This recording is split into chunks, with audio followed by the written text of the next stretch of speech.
Bom dia a todos, bom dia a todos.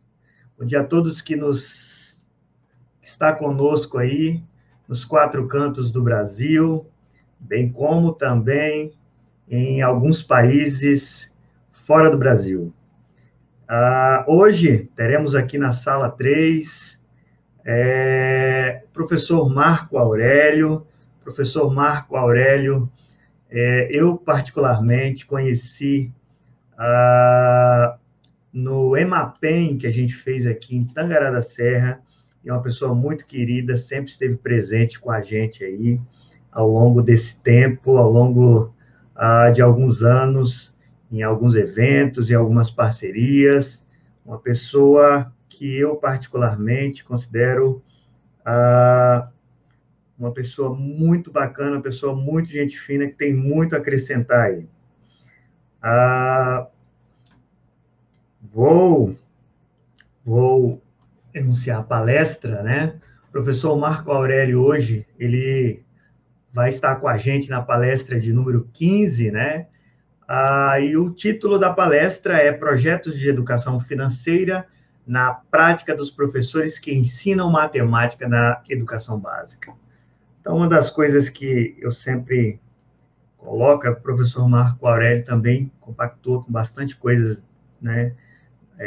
Do que a gente, enquanto GPM, compactua também, que é justamente colocar os pés na educação básica, dialogar com a educação básica e sempre tentar, de alguma forma, dar sua contribuição para o avanço da educação básica, para que a educação básica possa ter momentos de discussão, ter momentos de interação. Então, vou apresentar o professor. O professor Marco Aurélio, ele é líder, pesquisador e líder do grupo de pesquisa de ponta da Universidade Federal de Juiz de Fora e pesquisador colaborador do PEA, Processo de Ensino de Aprendizagem de Matemática na Escola Básica da PUC de São Paulo. O professor possui graduação em Matemática pela Universidade Federal de Juiz de Fora e mestrado em Educação pela Universidade Federal do Rio de Janeiro, e doutorado em Educação Matemática pela Unesp Rio Claro, com o tema referente à educação financeira, produção de significados e educação matemática crítica. O professor é ex-professor de matemática da educação dos jovens e adultos da Rede Municipal e Estadual de Ensino de Juiz de Fora, com 15 anos de atuação e experiência na educação básica e educação de jovens e adultos. Atualmente, ele é professor associado da Universidade Federal de Juiz de Fora, atuando no Departamento de Matemática, e também é professor da linha 1, Formação de Professores de Matemática, do Mestrado Profissional em Educação Matemática, da Universidade Federal de Juiz de Fora, e também do Mestrado Profissional em Gestão Escolar e Avaliação, CAED, da Universidade Federal de Juiz de Fora.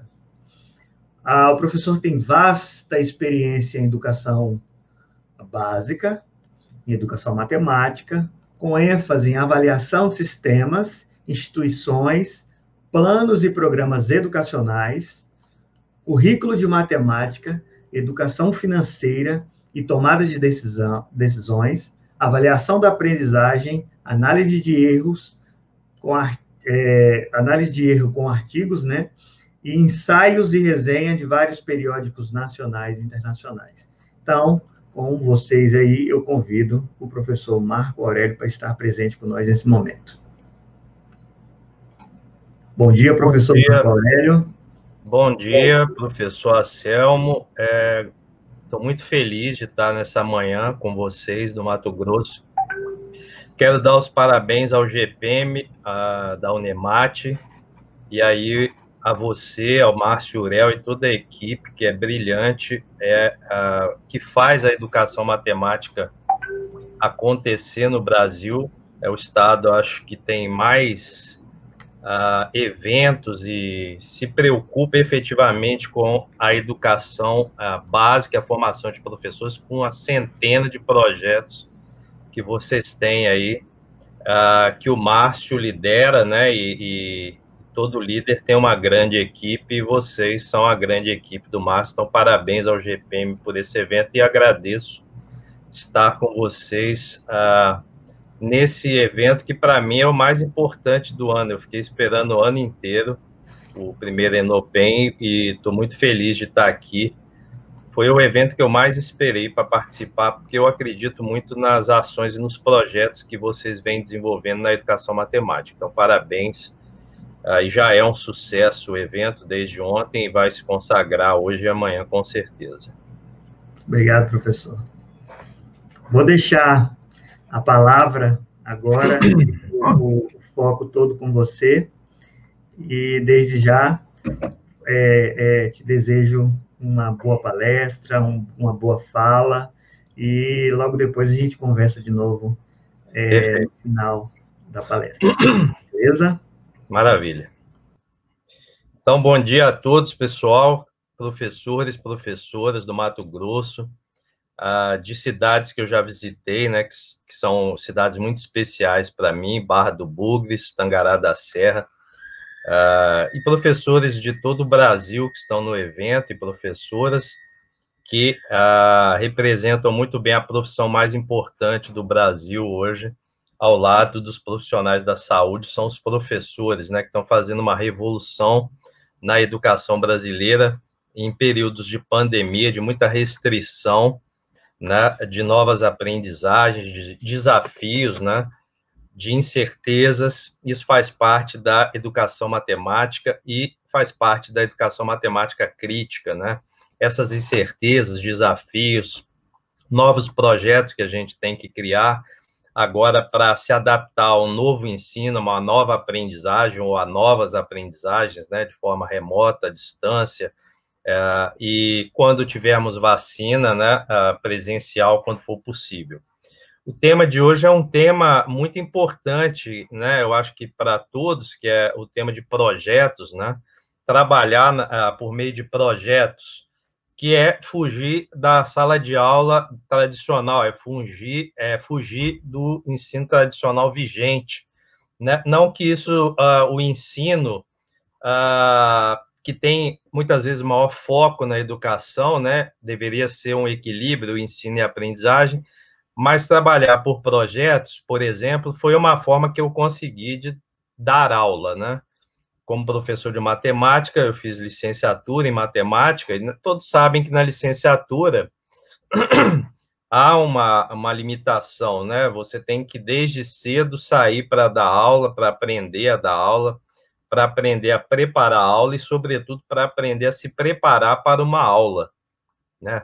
Não é só preparar a aula, você também tem que se preparar para aquela aula, né? Porque tudo pode acontecer numa sala de aula de matemática, né? As perguntas surgem, e quanto mais espaço o professor dá para os estudantes, quanto mais mediação docente há, mais ação há numa sala de aula de matemática. Uma sala de aula de matemática que funciona, no meu modo de ver, e que funcionou comigo, era aquela que eu estava interagindo o tempo todo com os estudantes, fazendo atividades que hoje a gente chama de projeto, né, mediando investigações, e aí há várias tensões nesse processo, não é fácil, não se aprende a fazer do dia para a noite, se aprende estudando, fazendo, lendo referenciais teóricos que podem ajudar a gente. Então, basicamente, eu vou dividir a minha fala, né, em 3 partes. A primeira parte, eu vou tentar explicar uma pergunta que eu faço para mim mesmo, por que trabalhar a aprendizagem por meio de projetos, né? E aí pode ser focado, no caso, como é o tema da fala, projetos ligados à educação financeira, mas isso que eu vou falar pode ser adaptado a qualquer área do conhecimento na educação matemática, por exemplo. Depois, que obstáculos que o professor pode enfrentar quando ele decide fazer ações por meio de projetos na sua sala de aula. E aí, isso é tudo baseado na minha vivência, na minha experiência. E, por fim, eu vou apresentar brevemente pesquisas que foram realizadas ou que estão em andamento aqui, né, que eu tenho orientado, que eu tenho mediado. São pesquisas com bolsistas meus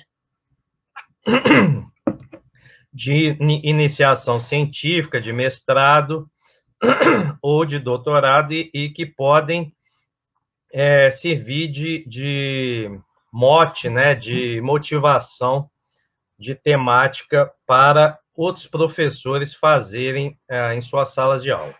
Então, a primeira parte é por que trabalhar aprendizagem por meio de projetos, né?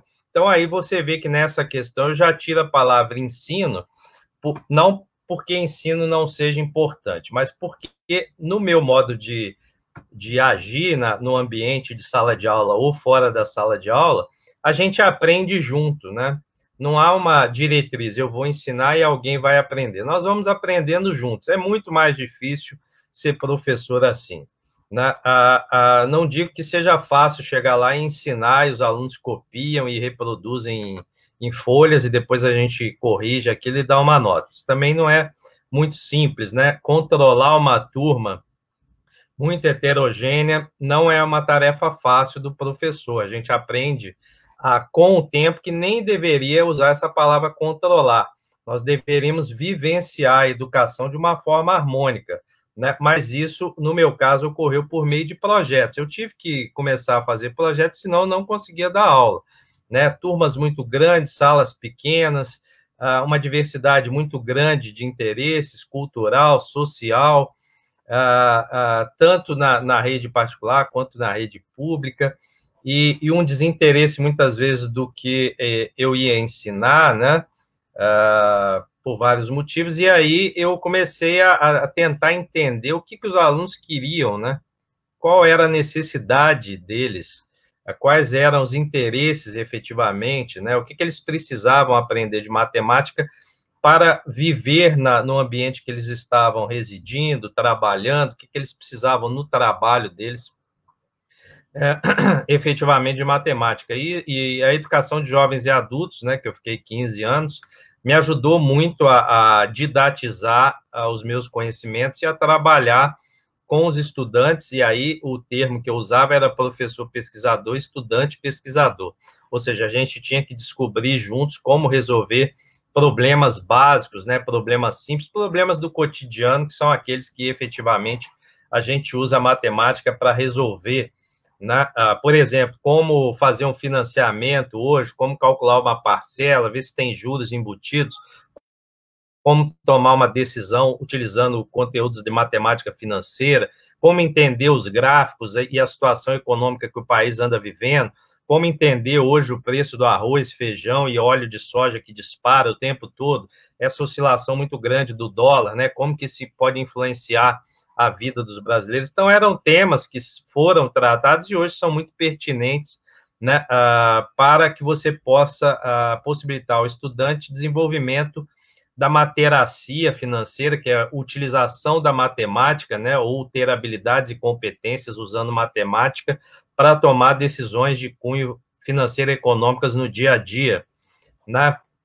A literacia propriamente dita, né, como você lê um anúncio que está lá em português e entender o que está escrito naquele anúncio, naquela oferta, como você lê um contrato, né, e depois não ter que procurar o PROCON para reclamar que você não entendeu alguma norma e está sendo penalizado, e a tecnoracia, né, que é as habilidades e competências para você usar instrumentos, né, tecnológicos, celular, computador, planilhas, para estruturar a sua vida financeira e tomar decisões. Então, seria o tripé, né? A gente tem que, ao desenvolver projetos, se preocupar com o desenvolvimento da materacia financeira, que alguns chamam de literacia financeira, mas esse termo materacia eu uso nas minhas pesquisas, ele é derivado do Biratã D'Ambrosio e do Olis Cobismose, né? Um usa materacia, o outro matemacia, mas são as habilidades e competências que nós devemos desenvolver para tomadas de decisão financeira, né? Isso é um processo, não basta ensinar matemática financeira, você tem que estar trabalhando de forma interdisciplinar e, às vezes, transdisciplinar, para que o aluno tenha uma visão geral do uso da matemática no seu cotidiano, no seu dia a dia, além da sala de aula. A tecnoracia, que é as habilidades e competências para você usar instrumentos tecnológicos para a tomada de decisões, para organizar a sua vida financeira. E a literacia, que são as habilidades e competências para a gente ler um texto e produzir significado, entender o que aquele texto está dizendo. Então, essas três habilidades, eu acho que são importantes quando a gente vai desenvolver projetos com os colegas, com os estudantes. Então, por que trabalhar a aprendizagem por meio de projetos? Primeiro, porque é uma perspectiva diferente de aprendizado, que vai além de memorizar o conteúdo das aulas, né? Quem foi estudante na década de 80 e 90, como foi o meu caso, como era a sala de aula? O professor falava, a gente ouvia, a gente copiava, depois fazia questionários, aí tinha uma prova, a prova era baseada nos questionários, a gente memorizava, reproduzia, um dia depois da prova, ou algumas horas depois da prova, não lembrava mais de nada, né? Era a chamada decoreba. E isso acontecia nas várias disciplinas, porque era uma forma que a gente tinha de passar de ano, né? De ser aprovado. Era o sistema vigente, né? O sistema de, entre aspas, aí, transmissão de conhecimento, como se isso fosse possível. O professor ficava lá falando, a gente ouvindo e depois reproduzindo. Né? Com o avanço das tecnologias na escola, com o avanço ou uma superação do movimento da matemática moderna, ou da matemática moderna, efetivamente. Né? Com as pesquisas em educação matemática começando a ficar fortes na década de 90, novas possibilidades, novas metodologias adentraram a sala de aula, né? Isso fica muito claro nas pesquisas dos pesquisadores lá de Rio Claro, né, na Unesp de Rio Claro, que tem o programa de educação matemática mais antigo do Brasil, que deve ser sempre lido as pesquisas, né, refletido sobre essas pesquisas. As pesquisas lá mostram que houve uma mudança de rumo, né, da educação, e aí a gente sai dessa perspectiva de ensino, de ensino tradicional vigente, para começando a convergir para uma aprendizagem significativa. Uma outra motivação para você trabalhar por meio de projetos, né, com foco na educação financeira, por exemplo, é você propor cenários para investigação, como o Olives Kovismose nos apresenta no seu artigo do ano 2000, né, que está no Bolema, cenários para investigação. São ambientes que você vai criar, né, na sua sala de aula, em ambientes que você vai ter uma pergunta, os alunos vão trazer uma pergunta e nós vamos investigar juntos, né, as possibilidades de resposta para aquela pergunta. Então, por meio de projetos, também a gente escapa daquela mesmice que problema de matemática tem sempre a mesma resposta, ou tem uma resposta só. Né? Você começa a achar várias respostas para um dado problema, e aí cabe ao professor que está mediando ver qual a resposta que é a que cabe melhor naquela situação, né, junto com o grupo de estudantes.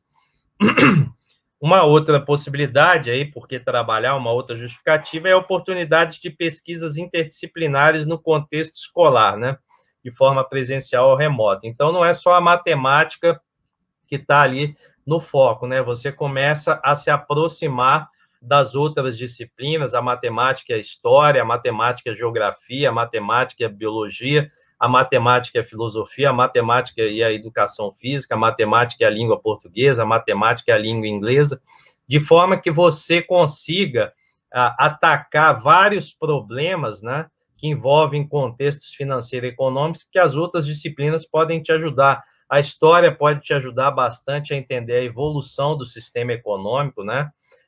Por que hoje nós utilizamos cédulas, moedas. A geografia também pode explicar os contextos, né, de negociações que andam ocorrendo e por que isso impacta países como o Brasil, né, por que a disparada do dólar é prejudicial para o Brasil, por que quando nós temos uma safra muito grande de grãos, mas ela não fica aqui, o que acontece com o preço desses grãos para quem vai ser consumidor dentro do Brasil, enfim.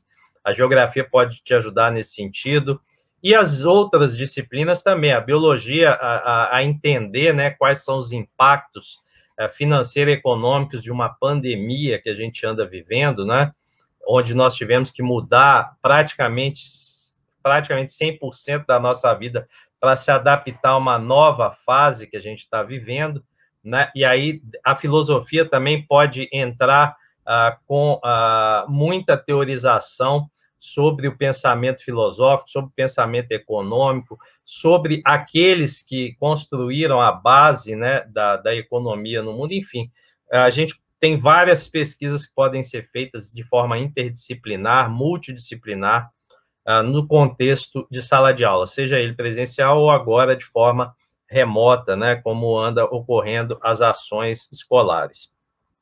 Um outro motivo, né, uma outra justificativa é que você muda o foco do professor que fica lá passando matéria no quadro, dando conteúdo, né, muitas vezes reproduzindo o livro didático, sem muita reflexão, você passa a ter um professor pesquisador mediador, né, é aquele que vai levar algumas perguntas ou vai pedir aos estudantes que criem questões de investigação, né, e o interesse dos estudantes, né, em investigar tem que ser, obviamente, levado em consideração, porque aí eles se sentem mais envolvidos no processo de construção coletivo do conhecimento, né, em ações colaborativas, ou seja, vão trabalhar juntos uns com os outros para resolver problemas que muitas vezes eles têm no seu bairro, na sua rua ou na sua cidade.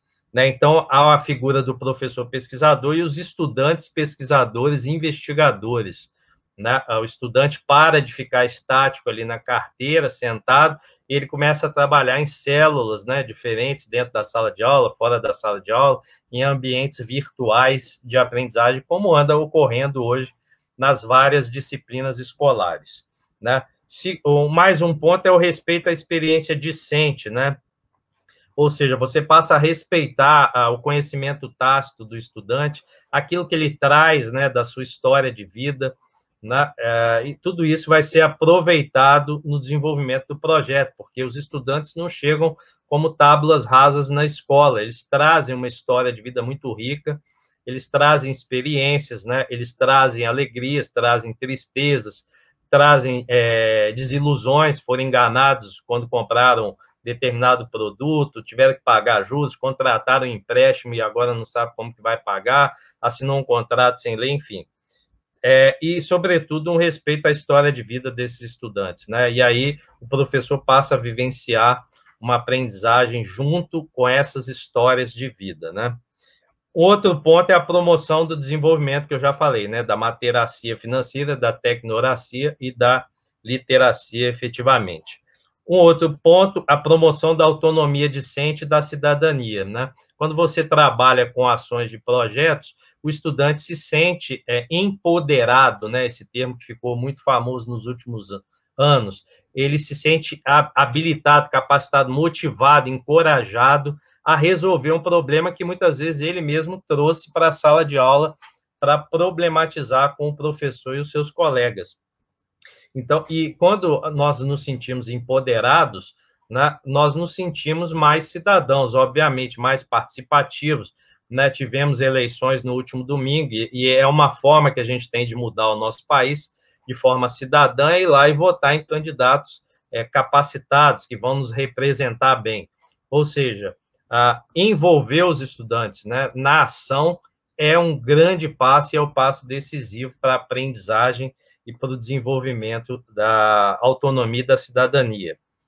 Uma outra justificativa, desenvolvimento da criticidade discente, né, em ações de pesquisa com seus colegas, participar de trabalhos colaborativos, aprender a entender a opinião alheia, a respeitar o outro, né, a divergir com respeito daquilo que está sendo postulado pelo colega, a investigar junto, a errar junto, a aprender a acertar junto, né? Tudo isso favorece muito ao aspecto da criticidade, da investigação, do uso da razão, do uso da emoção para tomar uma decisão, principalmente em ambientes financeiro-econômicos, né? E, sobretudo, é o trabalho colaborativo, é trabalhar junto, né, em equipe, é aprender a hora certa que você tem que tomar uma decisão, que falar, que argumentar, para que o grupo consiga resolver aquele problema que está ali na roda, né? Mais uma justificativa propiciar ao estudante escolher temas que quer investigar e aprofundar seus conhecimentos.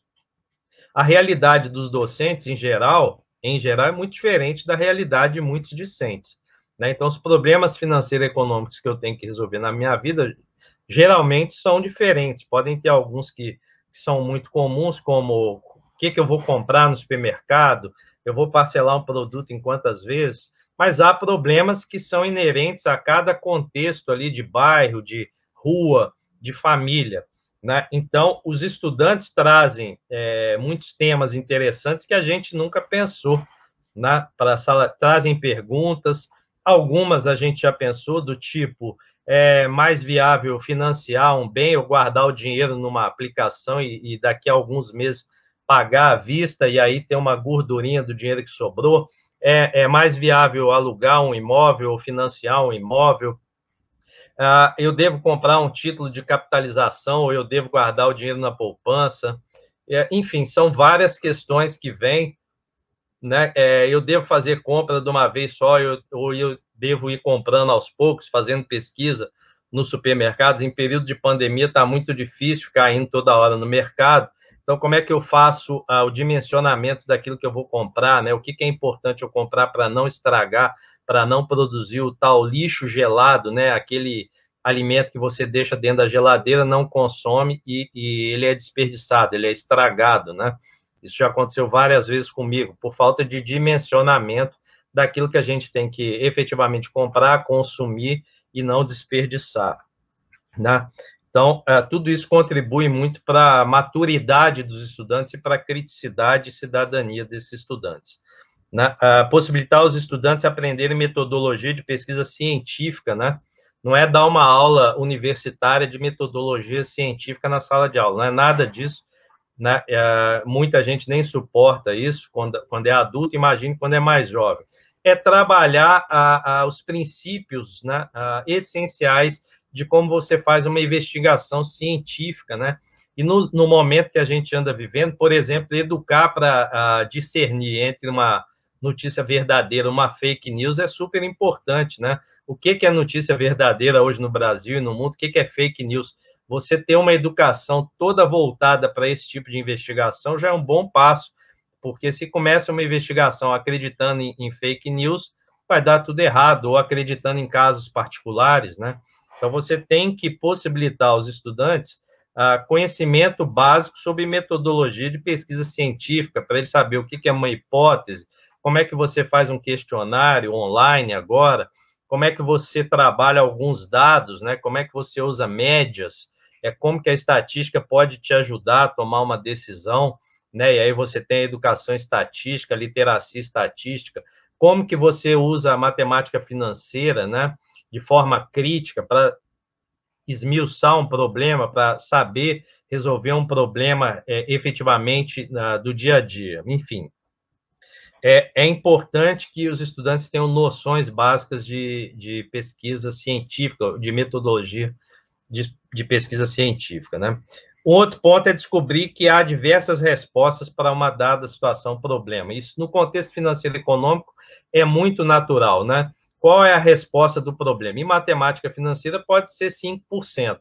Na vida, não é 5%. Você vai ter várias possibilidades, né? Você tem vários caminhos a tomar para resolver um problema financeiro e econômico e muito mais ainda para tomar uma decisão. Ninguém sai de casa um dia e fala, eu vou comprar uma casa, e você vai lá e compra a casa.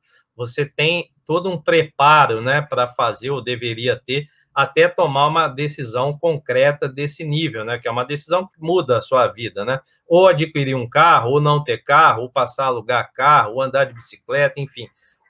Para tudo, nós temos que trabalhar várias hipóteses até tomarmos uma decisão, né? Isso demonstra uma responsabilidade, tanto com a nossa vida financeira e econômica, com a nossa comunidade, quanto com o nosso planeta, né? Se cada um decidir viver como consumidor, como quer no planeta, o resultado nós já estamos vendo aí, né? O colapso ecológico que é negado por muitos, mas que cientistas sérios já confirmaram que o planeta está se esgotando muito rápido, porque nós não temos tido comportamento ecológico responsável, né?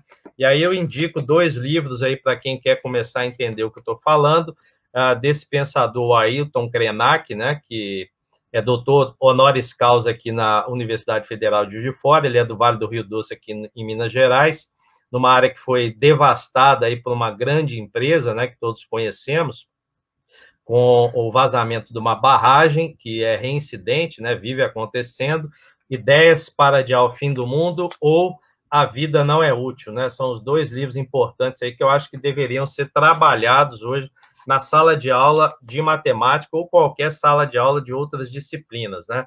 Aqui você passa a entender por que a educação financeira, a educação voltada para um consumo sustentável, né?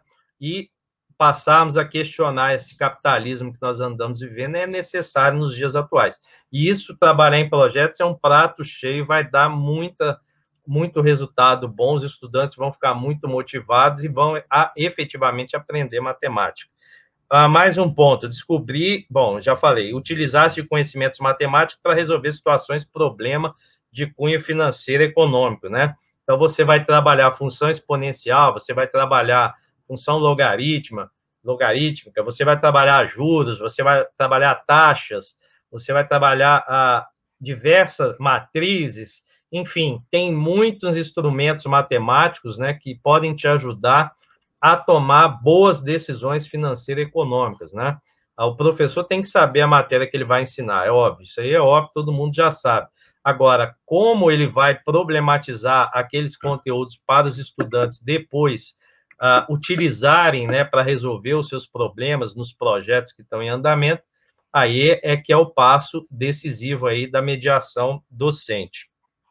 E, por fim, utilização de diversas tecnologias. Para quê? Para você modelar problemas, estudar os problemas e efetivamente resolver, né, parcialmente ou definitivamente problemas de cunho financeiro e econômicos, né? Então, a modelagem matemática é uma metodologia muito potente, né, para ser problematizada em projetos de educação financeira.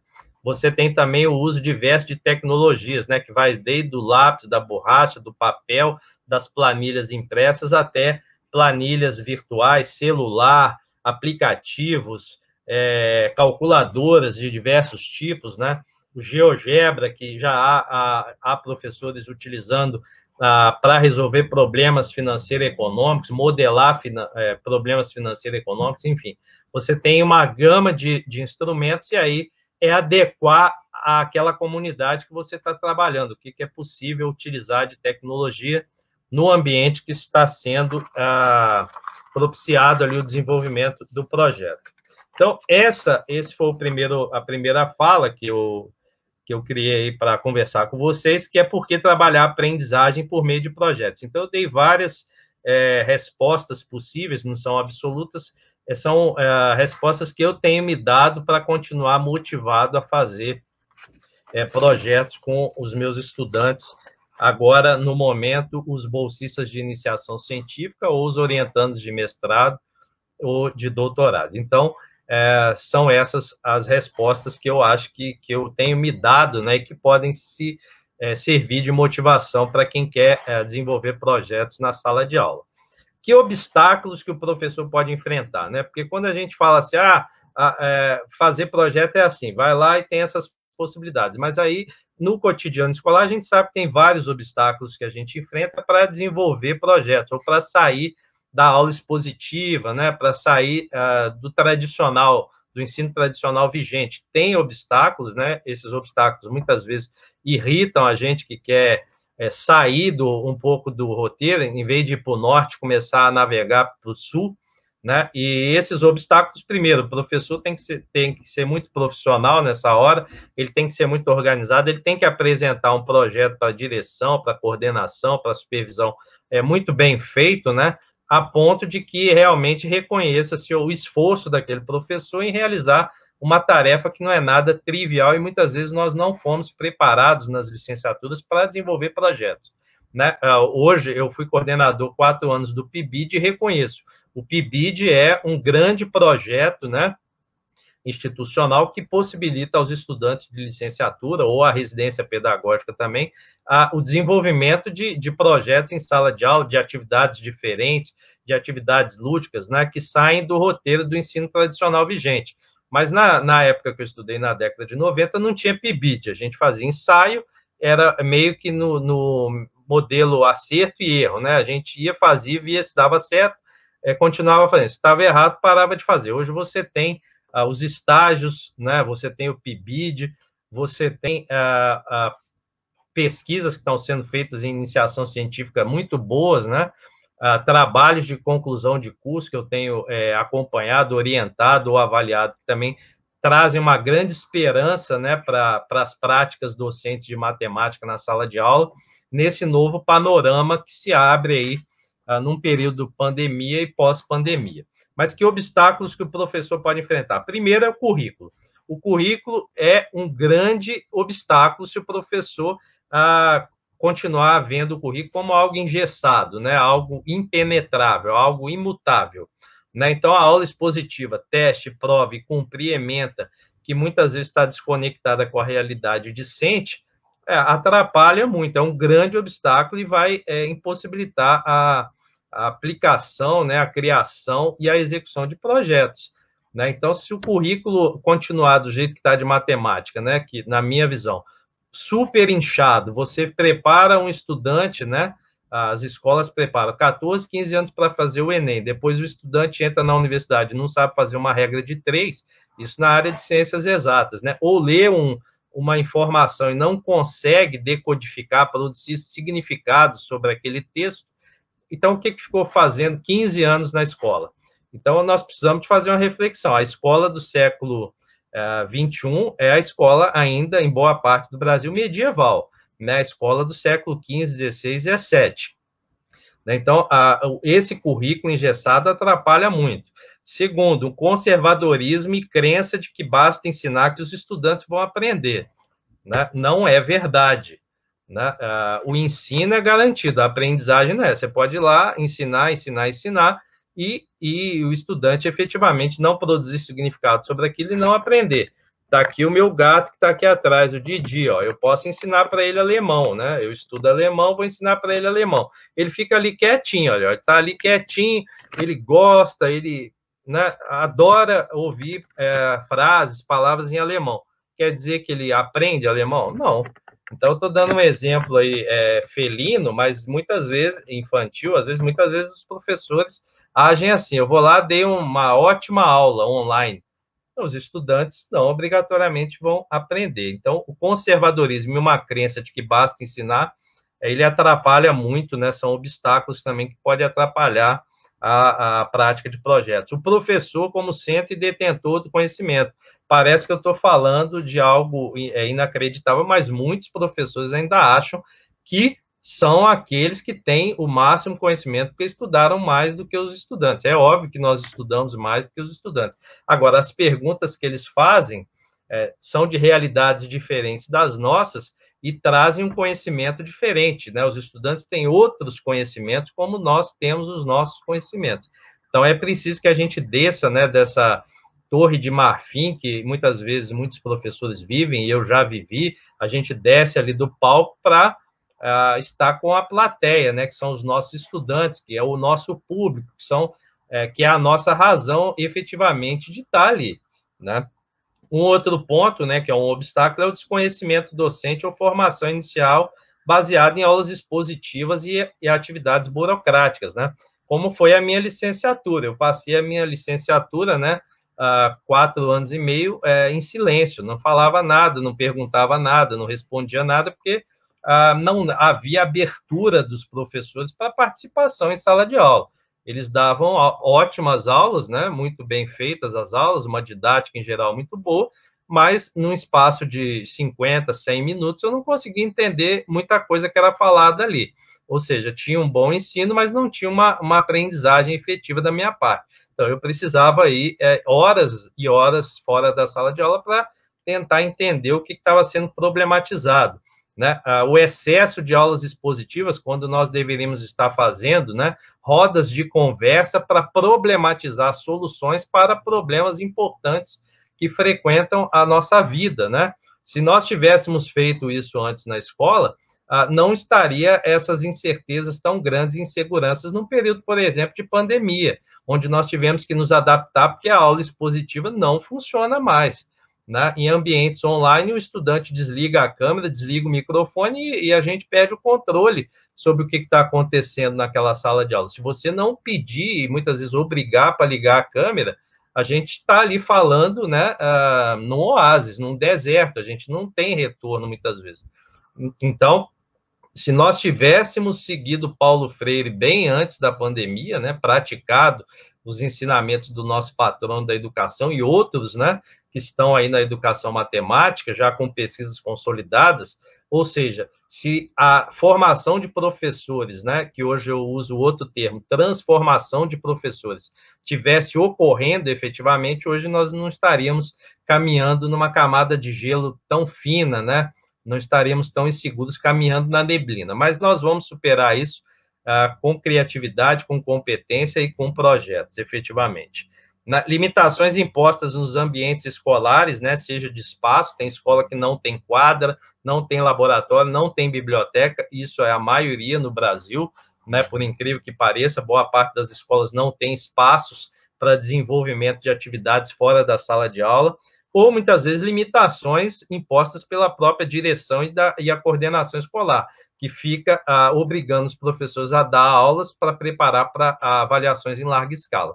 Eu pesquiso avaliações em larga escala há 10 anos e você vê os equívocos, né, que são os ensinos voltados para acertar questões de exames de avaliações externas, né, que vão ser aplicados na escola para aumentar a IDEB, né? Não interessa muitas vezes a aprendizagem, tem que aumentar o IDEB geral da escola lá, a escola tem que estar com o IDEB bom, mesmo à custa da exclusão da maioria dos estudantes, né? Então, muitas vezes, a direção, a coordenação e a supervisão ou jogam a favor, né, dos projetos, ou então elas se colocam numa posição de obstáculo que dificulta muito ao professor, e muitos não ficam nessas escolas, eles pedem transferência porque eles querem fazer do projeto a sua ação docente permanente, né, construir conhecimento junto com os estudantes.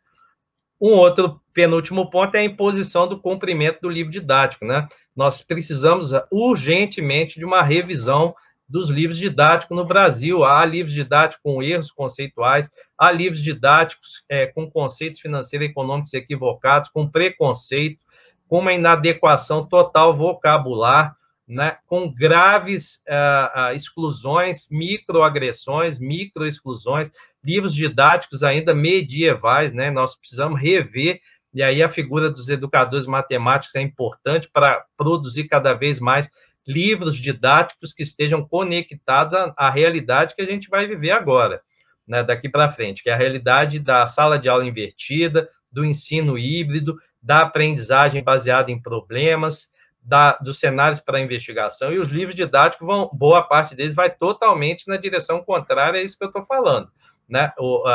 E totalmente desmotivador. O estudante, em geral, não se sente motivado a abrir um livro didático para aprender conteúdos financeiros, econômicos ou de matemática em geral, né? E, por fim, a gente modificar um quadro, né, de desinteresse discente.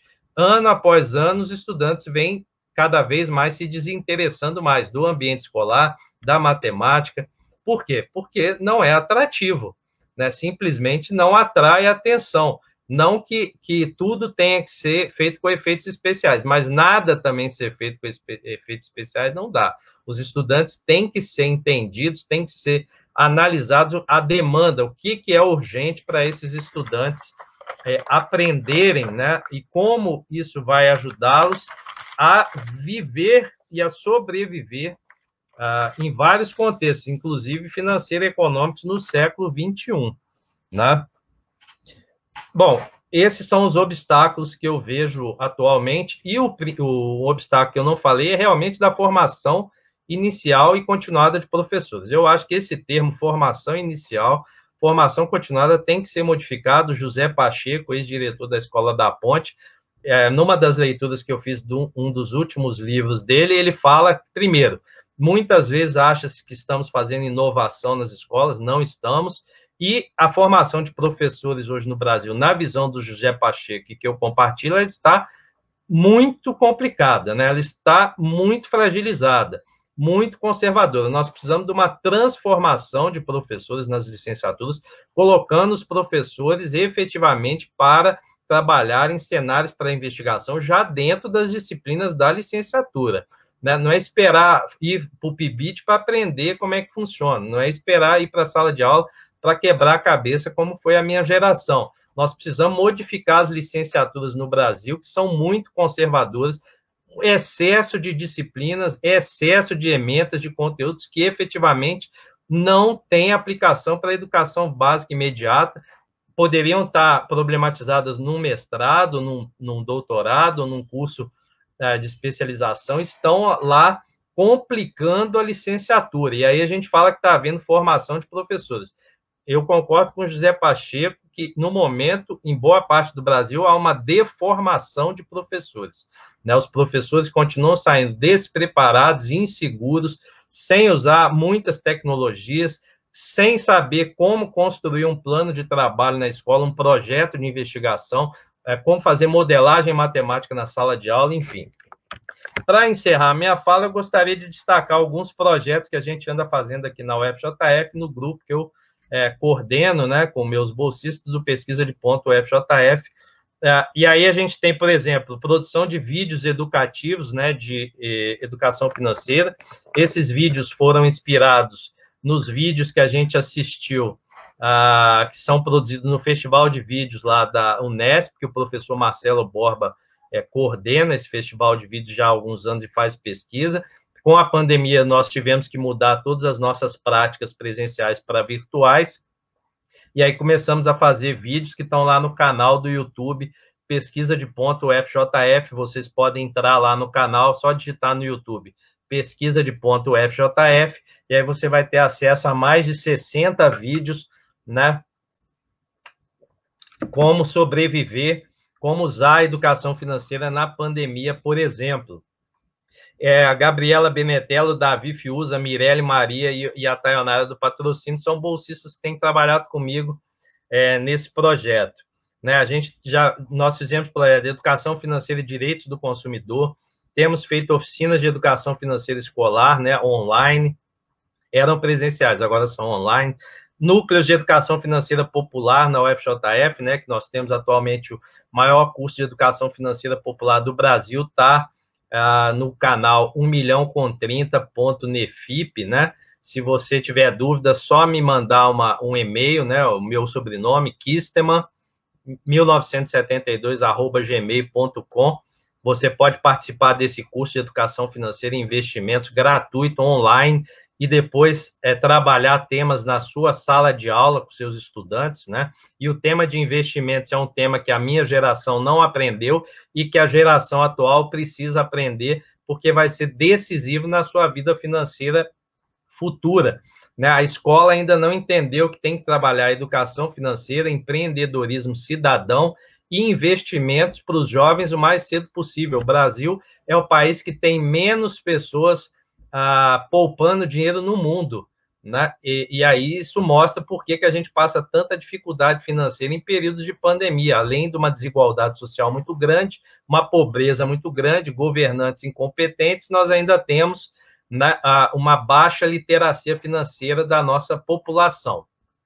Produção de tarefas, né, que a gente tem feito com os bolsistas para deficientes visuais e deficientes auditivos, tarefas de educação financeira, projetos com educação de jovens e adultos, né, como foi na pesquisa do Luiz Paulo Xisto, empreendedorismo e educação financeira, ensino de educação financeira em escolas com metodologias alternativas, como a Escola Waldorf, cursos de serviço de educação financeira e matemática financeira, né, para você problematizar a matemática financeira utilizando educação financeira, e aí o Dejair Barroso e o Wesley Carminati, que eu orientei, se empenharam nesse sentido, né, criaram materiais de curso de serviço para trabalhar matemática financeira na ótica da educação financeira no ensino superior, cursos de economia doméstica e orçamento, né, que nós desenvolvemos aqui para trabalhar com donas de casa, com populações de periferia, com classes desprezadas pelo Estado, né, com grau de pobreza muito alto, materiais, né, que estão lá no site do mestrado profissional em educação matemática, que são chamados produtos educacionais. Tem dezenas lá para trabalhar matemática financeira, educação financeira, empreendedorismo, investimentos na educação básica, no ensino médio, na EJA, no ensino superior e no ensino técnico, né, da educação técnica. e futuramente a gente pretende alçar voo para a educação no campo. É muito importante que a educação no campo também tenha acesso a conhecimentos de educação financeira, empreendedorismo e investimentos. O Laboratório de Investigação Matemática e Educação Financeira, que foi idealizado pela Michele Oliveira, enfim, o professor criar um laboratório de educação financeira, pode ser virtual agora, pode ser lá na sua escola, quando a aula presencial voltar, de forma que você tem um espaço ali onde você vai levar os alunos para investigar em cenários para investigação financeira e econômicos, né? É o que a gente chama Laboratório de Investigação de Educação Financeira. Enfim, criar cursos, né? Eu acho que o professor pode criar cursos para os seus colegas, professores, para os seus estudantes, grupos de estudo de educação financeira na escola. Está aí a BNCC, que traz a grande novidade, né? Não é perfeita, mas traz a grande novidade, que é a educação financeira, num viés crítico, né? Eu participei da equipe da elaboração, né? O grupo de apoio pedagógico no MEC, da elaboração da BNCC no contexto da matemática financeira e da educação financeira, que está lá no currículo de matemática, e é importante, né, que cada professor conheça a BNCC, critique a BNCC e adapte a BNCC para o seu dia a dia. Já estou encerrando para responder algumas perguntas. O uso de matemática financeira e tecnologia, né, problematizar com os estudantes a aprendizagem do uso de instrumentos, né, metodológicos, tecnológicos para a tomada de decisão, e trabalhar temas que foram feitos aqui que eu acho importantes na sala de aula, da educação básica, média, superior, EJA, técnica, enfim, que é trabalhar o consumismo, que é um tema importante, principalmente consumismo infantil, né, na educação financeira, porque se você começa com jovens, com crianças com hábitos equivocados de consumo, consumismo, você vai ter consumidores muito pouco críticos com relação ao cotidiano financeiro que eles andam vivendo, né? E, por fim, trabalhar a educação financeira na terceira idade, né, com aqueles cidadãos mais experientes, mas que ainda são muito enganados pelos bancos, ainda ficam comprando título de capitalização, que é jogar dinheiro fora, ainda ficam fazendo empréstimo consignado e não conseguem pagar. E o tema que eu acho que deve coroar a educação financeira como um todo, que foi uma pesquisa que eu fiz de iniciação científica com a Cristimara Castilho, que foi ética e educação financeira. Então, acho que esse é um tema fundamental, a gente estudar, investigar, pesquisar sobre ética e alinhavar com valores e educação financeira. Por fim, quero fazer propaganda desse livro que está à venda, né? Educação Financeira no Contexto da Educação Matemática, Pesquisas e Reflexões. Foi um livro organizado pelo Celso Campos e a Cileda Coutinho, da PUC São Paulo. Eu escrevo o capítulo número 1, né? Uma crítica à OCDE e à educação financeira que é proposta pelos bancos e é proposta pela OCDE, os organismos internacionais, pela editora Academy. Você pode comprar pelo site, tá certo? E esse livro aqui, que foi um projeto que eu desenvolvi durante a pandemia, volume 1, Pandebook, que também é da editora Academy, que são artigos de educadores e profissionais relatando como é viver esse período de pandemia, né? São reflexões. Então, todos eles estão lá no site da editora Academy, com K, Akademy. É isso. Obrigado pela atenção e vou responder agora, se for o caso, algumas questões de vocês. Muito obrigado pelo convite. É muito bom começar, é excelente começar o dia com vocês. Os livros podem ser adquiridos direto no site da editora Academy. Tá aqui, ó. Deixa eu colocar aqui. Editora Academy. É só ir lá no site e pedir os livros que você vai receber na sua casa, pesquisas recentes de educação financeira de pesquisadores da PUC de São Paulo, e eu tive esse privilégio de estar nesse livro como pesquisador aqui da Universidade Federal de Juiz de Fora, do Departamento de Matemática e líder do Pesquisa de Ponta. Então, vamos a algumas questões, por favor, Anselmo. Mais uma vez, todos que chegaram após o início, sejam bem-vindos. E aí eu gostaria de falar um pouco dos números aqui, né? Talvez o professor Marco aí, na sua fala, mas a gente passou aqui, né, teve um alcance aí de 214 pessoas, um engajamento de 33 pessoas e muitas mensagens, né? Então, eu acredito que a fala do professor Marcos teve um alcance muito bacana, o pessoal gostou, a gente viu aí os comentários sempre positivos. E aí surgiram algumas perguntas aqui que eu vou fazer para o professor Marco, né? Eu separei algumas perguntas aqui. E a primeira pergunta que eu vou fazer para o professor é do Rosinei Carvalho. O Rosinei Carvalho perguntou para o professor fez o seguinte questionamento: a utilização de aplicativos de simulação pode ser uma boa ferramenta usada com os alunos nos projetos? Rosinei, né? Isso. Bom dia, Rosinei. Um beijo aí no pessoal de Tangará da Serra, a Ju tá aí na sala, né? Pessoal de Barra do Bugres, enfim, do Brasil todo, obrigado pela presença. E aqueles que vão assistir depois também, me mandem e-mail, kistema1972@gmail, né? Ou o WhatsApp, que se quiser meu WhatsApp, 329-9165-0426, estou à disposição, ou lá no Facebook, pode me achar lá também. O uso de aplicativos é fundamental e ainda tem poucas pesquisas sobre isso, né? Tanto o uso dos aplicativos que já estão em uso por aí, né? Aplicativos diversos de organização financeira, de economia doméstica, de simulações, né? De investimento, são importantes, né? E tem vários sites aí com bons simuladores, como o professor desenvolver ou aperfeiçoar o seu próprio aplicativo ou simulador. Né? Seria uma grande pesquisa, né, o desenvolvimento de um aplicativo ou de um simulador durante o mestrado, por exemplo.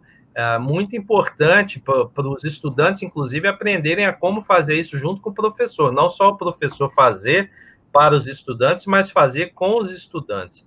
Então, a resposta é, sem dúvida, e daqui para frente, essa é a realidade. Tudo vai ter que ser simulado, tudo vai ter que ser analisado, investigado, e aí a importância da literacia, né, da materacia e da tecnoracia, esse tripé aí para auxiliar na tomada de decisão. E os alunos, você pode ter certeza que eles, no início, podem não conhecer os aplicativos, podem não conhecer o material que está sendo apresentado, mas eles se adaptam rapidamente e aprendem. Pega um celular e dá na mão de um jovem, de uma criança hoje que só precisa de ter orientação, né? Uma orientação ética ali para saber usar bem aquilo, porque eles se adaptam muito rápido às tecnologias que estão aí. Nós é que temos que aprender muito com os estudantes, porque eles não têm medo de aprender. A gente ainda tem obstáculos, né, que nos impedem de aprender. Eles, você dê um aparelho celular, dá um tablet, está provado aí que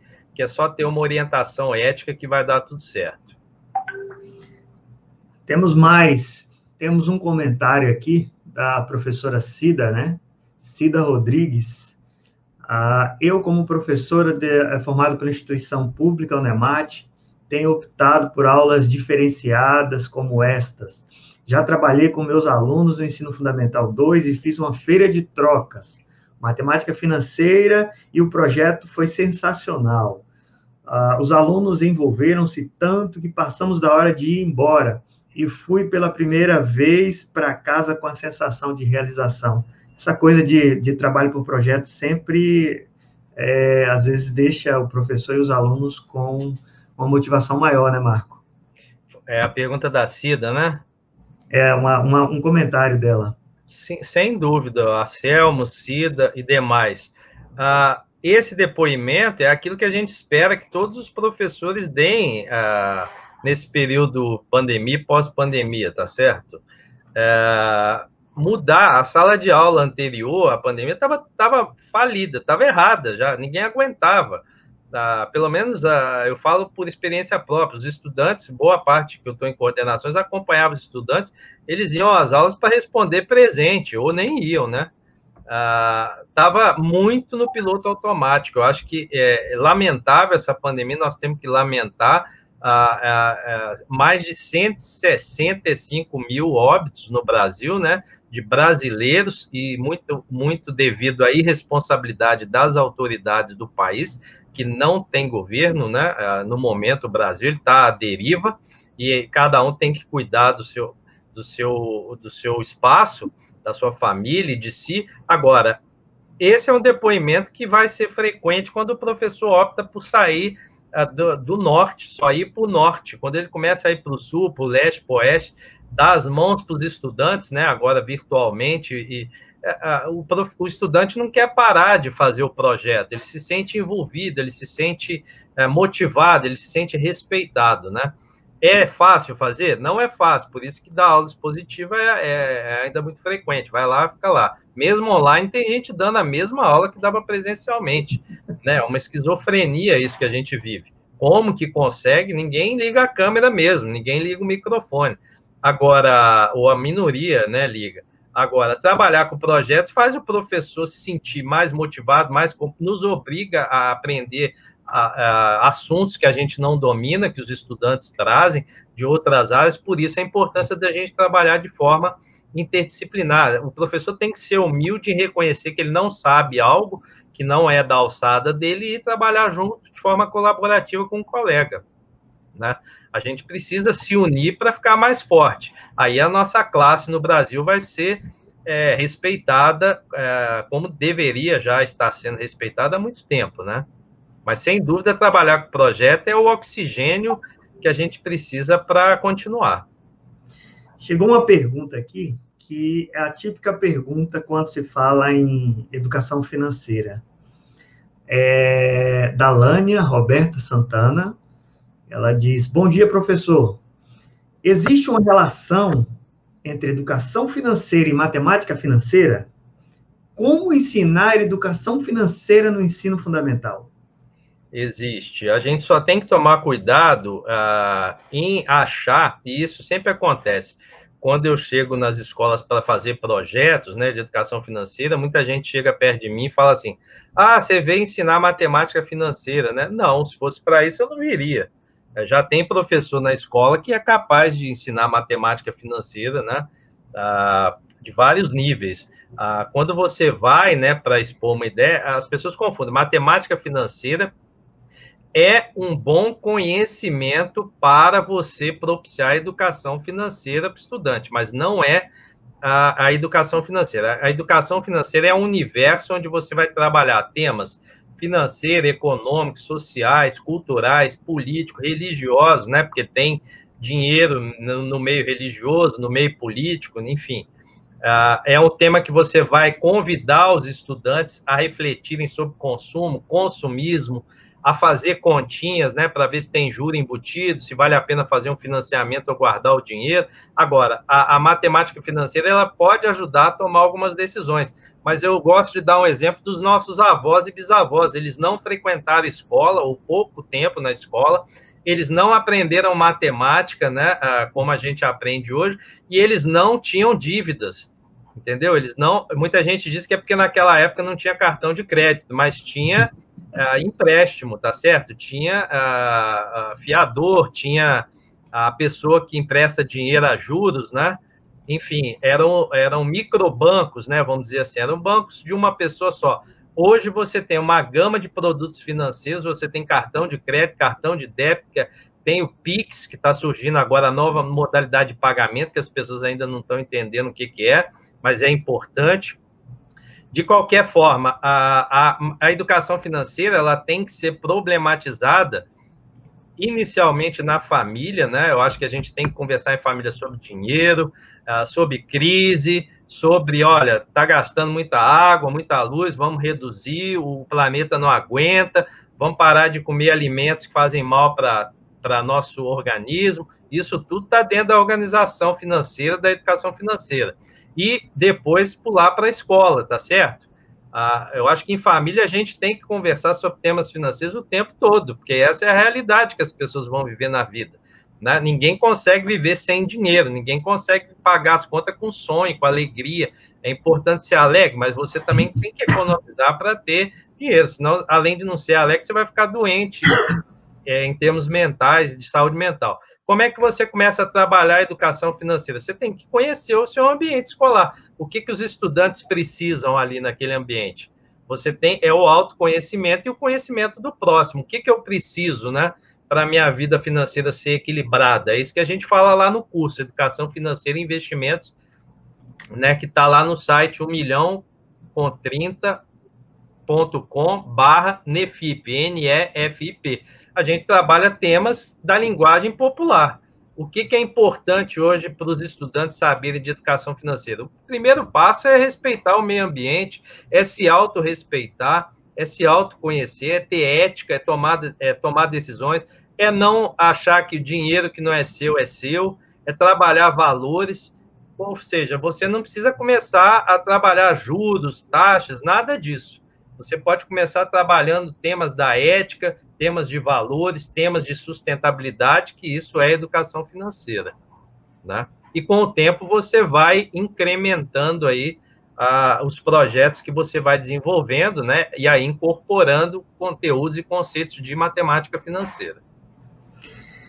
Um fato curioso é que, normalmente, quando a gente vai finalizando as palestras, assim, a gente vai tendo um esvaziamento da sala. E aqui, quando a gente está finalizando aqui, a gente está tendo um acréscimo no número de pessoas que está acompanhando. No exato momento, nós estamos com 81 pessoas acompanhando. Maravilha. E, normalmente, a gente passou a maioria do tempo aí com 60, 70 pessoas acompanhando simultaneamente.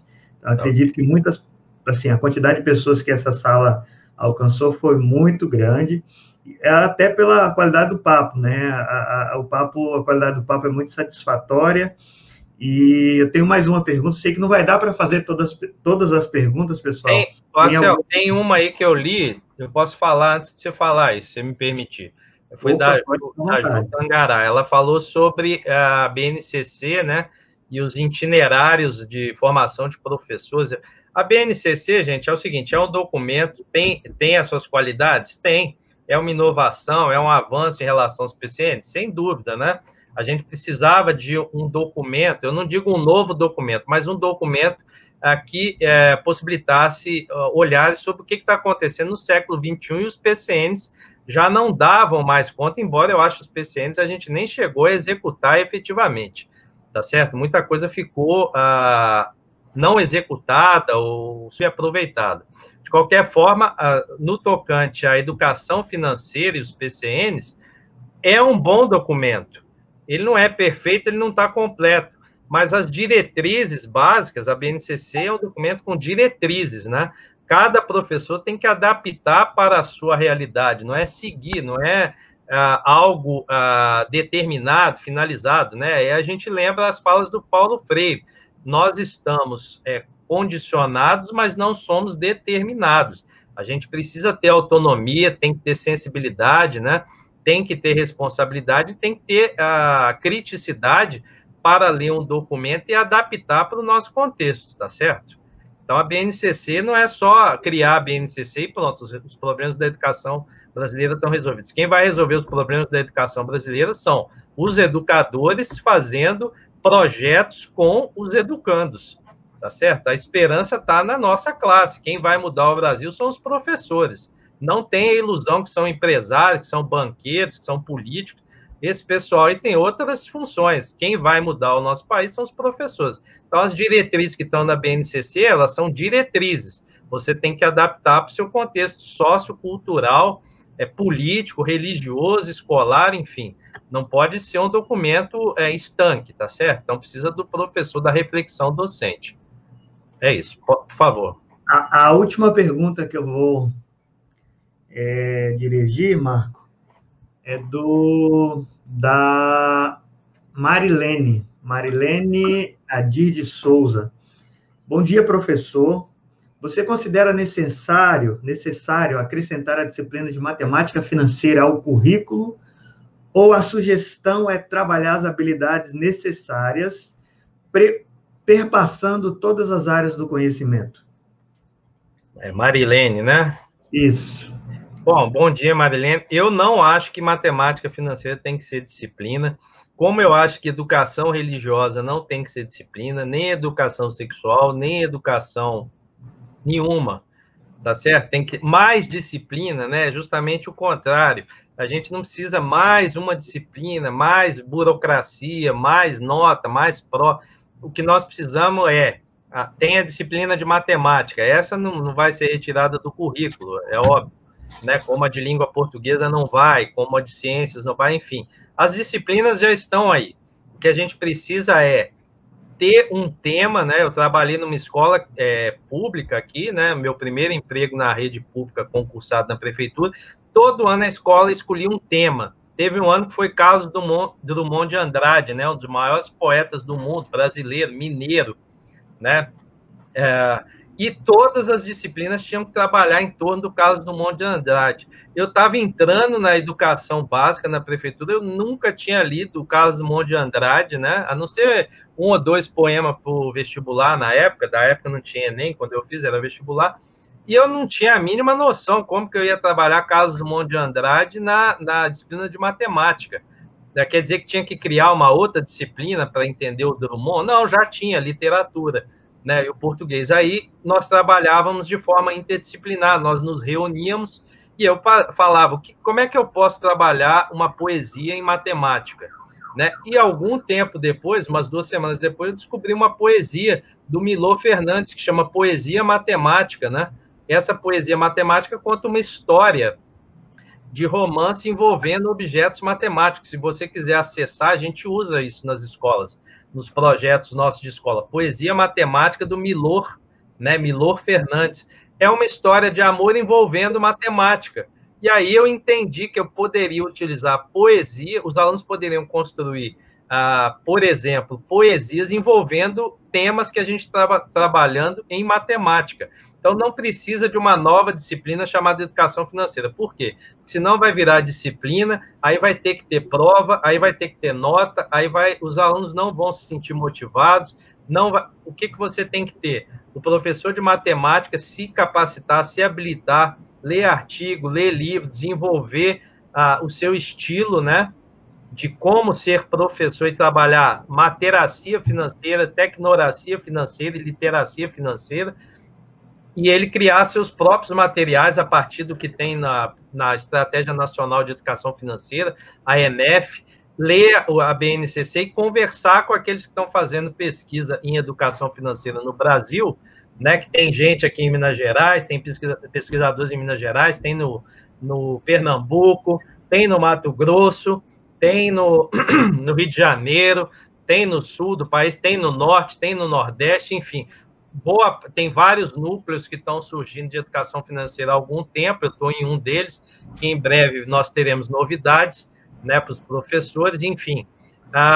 É trabalhar com as outras disciplinas. Então, a matemática tem que se aliar, geografia, história, filosofia, e aí pode ser em duplas, em trios, em grupos maiores, mas, enfim, estabelecer temas que possam ser investigados de educação financeira em forma de projetos. E aí não precisa criar mais uma disciplina, que vai dar mais confusão ainda. Vamos manter as disciplinas e elas têm que dialogar entre si com temas da educação financeira, que são vários, e os estudantes mesmo. Pergunta para eles o que eles querem aprender com relação ao gerenciamento do dinheiro, a tomada de decisão, a sustentabilidade, a consumo, a consumismo. Você vai se surpreender, porque eles trazem grandes temas para a gente investigar, e muitos estão levando para o mestrado e para o doutorado. Não precisa ser só para isso, pode ser também para desenvolvimento de ações remotas ou presenciais na escola, quando for possível. Pessoal, infelizmente a gente tem que terminar, né? Por conta do tempo, o papo estava muito gostoso.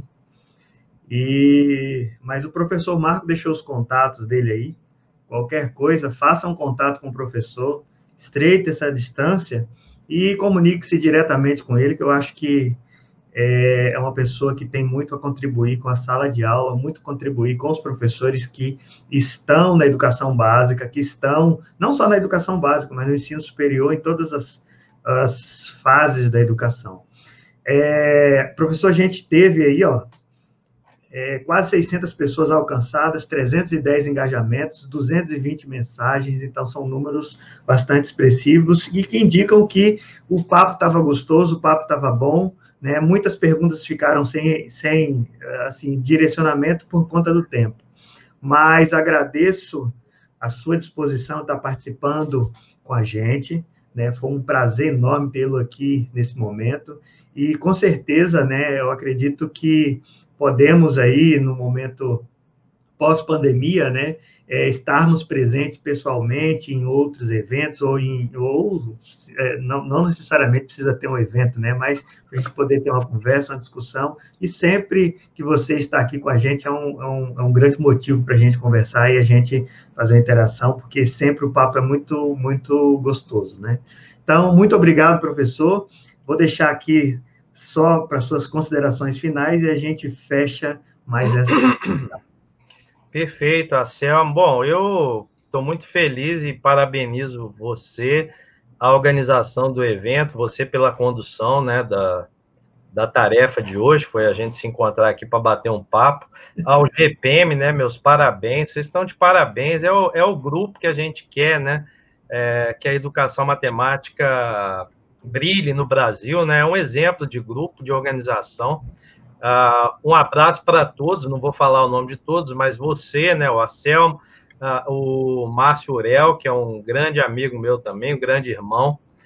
Quero parabenizar pela organização do evento, pela ousadia em fazer um evento em plena pandemia, muito difícil, e principalmente pelo sucesso que é o evento em termos de organização. É incrível, vocês trabalham, vocês têm um projeto efetivamente, e dentro desse projeto vocês trabalham de uma forma incrível.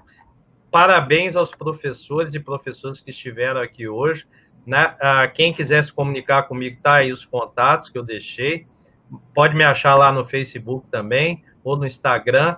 Fico muito feliz e espero que vocês se sintam motivados a desenvolver seus projetos. Que eu vi aí, eu fui lendo os comentários, tem muita gente fazendo projetos importantes, né?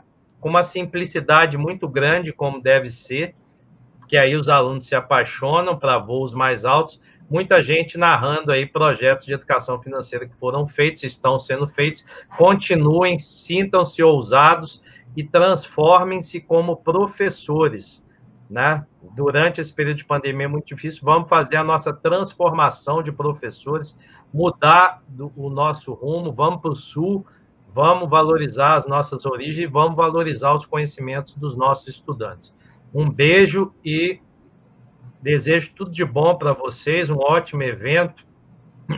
E quando for possível, estaremos aí nesse estado belíssimo que é o Mato Grosso. Obrigado, Marco Aurélio, obrigado a todos que esteve conosco. E a Sala 3 continua com a palestra agora, Modelagem Matemática no Ensino Médio, com o auxílio de softwares matemáticos, do professor João Frederico Costa de Azevedo Maia, da Unicamp Campinas. Saiam camisa 9 e entra camisa 10 agora. Valeu. Um beijo. Valeu. Valeu. Até a próxima.